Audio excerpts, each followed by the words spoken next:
So, all these things, I mean, it sounds like a lot of things, and it is, but, the checklists start whizzing through your mind when you walk through the door. Okay, we're going to interview Joe Blow in his office, and you start looking around for the angle, you look at the lights, you listen to the sound. Well, let's say the guy had a certain area in mind, and I can tell that area is noisy. I cannot, work in there without picking up all this noise that's coming from the kitchen, let's say, or from a shop next door or something. Then I'll make my suggestion. Well, you might want to think about moving indoor, with more controlled audio. I'll put up a couple of lights for you and stuff. So that's basically scouting the location. If you walk in for an interview, the reporter is usually going to start establishing a rapport with the person they're going to talk to. You're usually left with 2 or 3 minutes that you can case the joint and find a background that you can work with. Artistically, you hope to find a background that expresses something about the person. If you're going to, let's just say you're interviewing somebody that's in the music business, maybe you can get something that says music in the background. That would be nice. That would, so I mean, you look for things that would be appropriate for the background. A lot of times it's you're in a very neutral environment if you're in someone's office or this or that. So then you're looking for backgrounds that are just going to balance and look nice. Depth is good, white walls are bad. Bright windows are oftentimes bad because you don't have the lights to balance up to a bright outdoors, and it's just going to be glaring. A bright window is going to be glaring. And so you're looking for a background that's going to be, that you can make aesthetically pleasing. I remember we did a interview with Oliver Stone, and we went to his office, and his assistant told us where we're going to be. Now the room was a room with huge big windows overlooking the Santa Monica beach, and the one side had his posters and American flag right next to the window. And based on what we were going to talk about, this was talking about the New Year for the Chinese community, that he was going to send a message to the Chinese community for the New Year.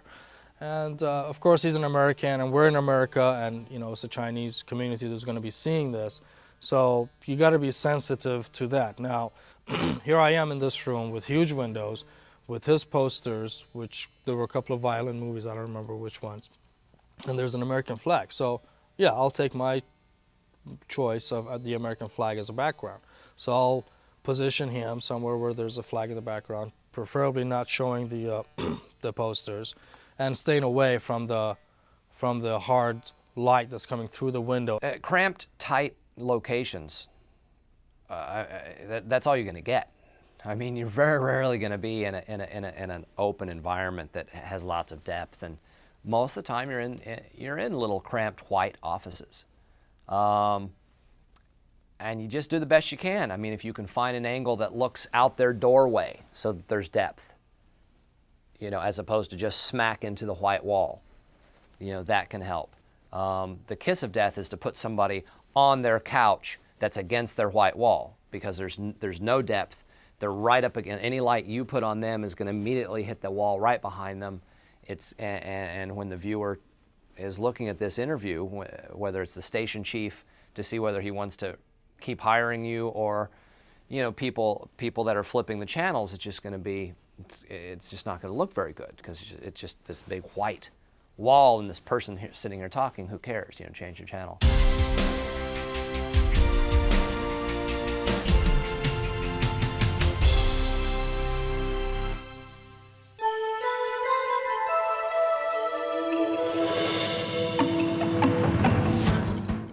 So we both came in at 8 o'clock. It's now 9:30. Jaime is a reporter, Joel's a photographer. You're driving all the way down to Orange County to do a story on Megan's Law.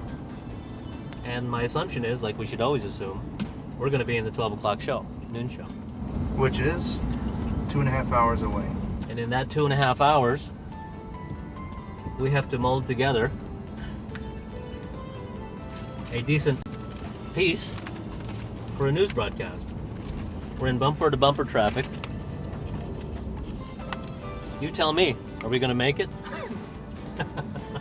Because we do have so many shows, we may put together something very short for the noon just to get on TV. Pick up a few things for that particular broadcast, and then after we're done with that, try to gather some more elements for the following news broadcasts later in the afternoon.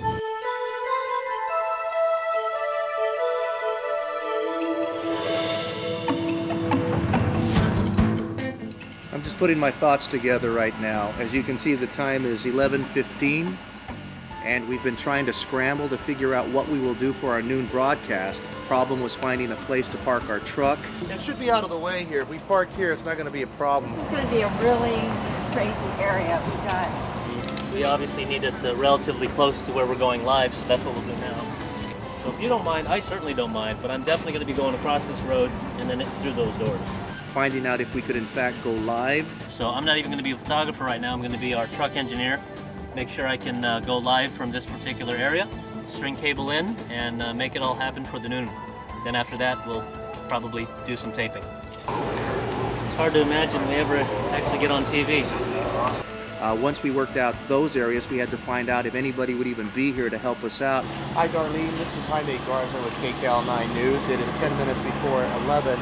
I'm at the Orange County Fair right now, and we're scheduled to go live at noon today, but I realize that the fair doesn't open until noon, and I'm wondering if there's any way you could get down here and turn on one of those computers for us and maybe go live with us at 12 o'clock on the money, which I just talked to somebody on the phone. They'll be here in 20 minutes, which is about 20 minutes before air.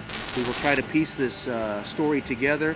Because we don't have time to shoot any video, this will be a live for live's sakes. In other words, we will do no video whatsoever. It will be completely live, and we will use the tools we have here, the monitors, our interview guests, to try to tell a story and try to help folks. So, as you can tell, time is critical.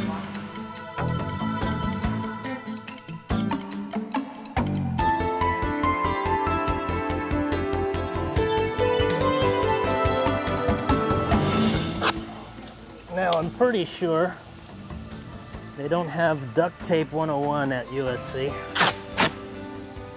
but clearly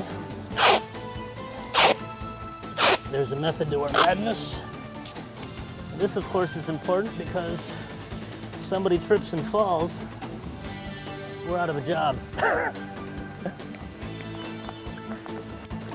The camera position today will be me. I'll have the camera on my shoulder, and we'll probably just walk and talk to the people running this operation, along with, of course, Jaime. I don't have time to what we would call three-point light this situation. This is TV news.